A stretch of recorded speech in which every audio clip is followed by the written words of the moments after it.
The transit debate rages on at Toronto City Hall. And mislabeled drugs give Health Canada a headache. Humber News starts now.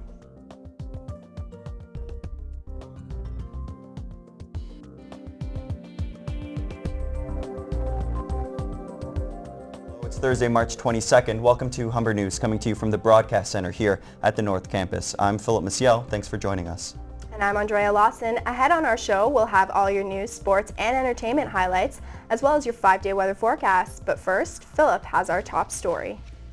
Toronto City Council has still not voted on a transit plan for Shepherd Avenue, and the fighting words are still flying at City Hall today. The vote was scheduled for yesterday, but delayed by a filibuster by Mayor Rob Ford's supporters. Ford and his allies have been pushing for subways, but a reported majority of councillors are in favor of light rail transit. We have Humber News reporter Rada Taylor at City Hall. She joins us via Skype. So Rada, what is the atmosphere like today? Earlier today, it was raining cats and dogs. There's a lot of bickering. It was to a point where the councillors were saying they were disgusted by the way that other councillors were reacting in City Hall chambers today. So Mayor Rob Ford and Councillor Lindsay Luby, they went head-to-head. Muzadia, who's also Speaker of the House, she told Luby that she needs to return back to her workshop. So today was very heated. They had a 5-minute recess, and now things have tamed down. What progress has been made today?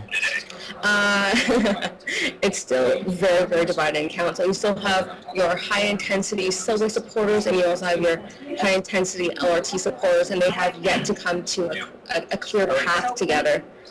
Do you think that there's going to be a vote today? I can't really say, just because they're so divided on the topic, and it doesn't seem like the ideas are coming together well whatsoever when it comes down to what form of transit they're going to take. All right, well, there seems to be no end in sight in this heated debate, so we'll see you back in the newsroom. All right, sounds good.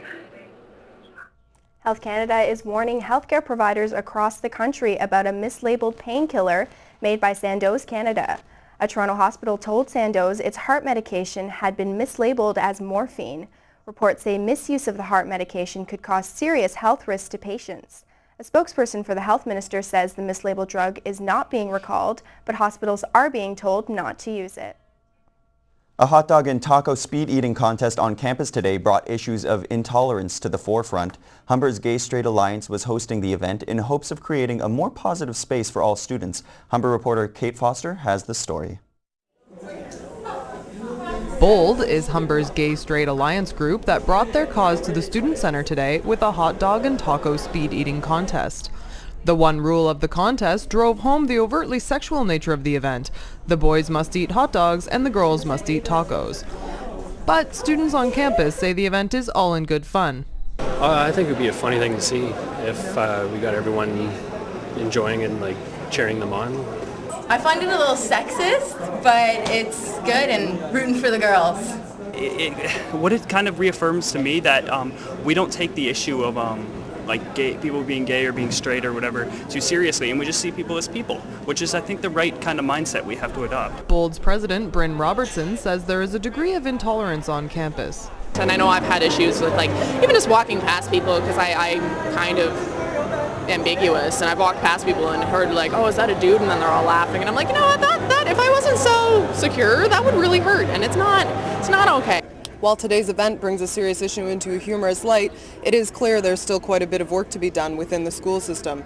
Yesterday, City Hall saw students fighting for their right to have a gay-straight alliance within Catholic schools, as under the current liberal laws, they must be labeled as respecting differences groups. The students say this denies the existence of queer students. Kate Foster, Humber News. Thanks, Kate. Faculty at York University are skeptical about a $60 million deal between the university and a private think tank created and chaired by Research in Motion founder Jim Balsillie. The Centre for International Governance Innovation, called CG, plans to donate $30 million to the school. The Ontario government says it'll match the donation. It would fund 10 new research chairs and 20 graduate scholarships, but 2 CG representatives would be required to review candidates for chair positions. That has raised faculty concerns. Over 200 have written an open letter to York Senate. They say the deal gives CG unprecedented control. A glass of wine a day keeps the doctor away. A U.S. study says women who drink up to 7 glasses of wine or beer a week are less likely to suffer a stroke. The study comes from the Brigham and Women's Hospital in Boston. Experts still advise against higher levels of alcohol consumption. Higher levels can increase high blood pressure and risk factors for strokes. When we come back, we'll have more news from across the country and around the world. Luke Vermeer will have the sports news, and we'll have your weather forecast with Sarah Savage. The sun is shining and Toronto is expected to reach record-breaking temperatures again today, but you may need your umbrella later this afternoon.